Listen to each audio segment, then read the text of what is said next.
আমি বাসা কাজ করতেছিলাম, তখন শোনা পাইলাম যে স্বপ্ন প্রকল্পের ওখানে মানুষ নিবে। তারপর ওইখানে গেলাম, লটারিতে আমার নাম উঠলো, তখন ওইখানে ঢুকলাম।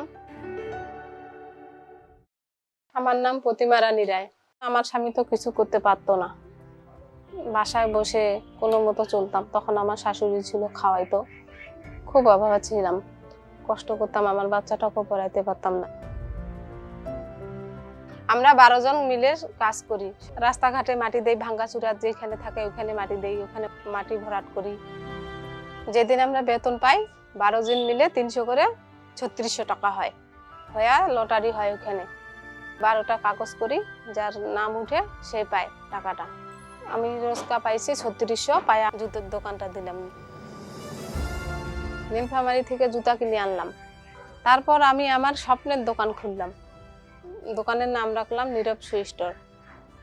তারপর আমার পদযাত্রা শুরু হইলো, দোকানের লোকজন আসা শুরু হইলো।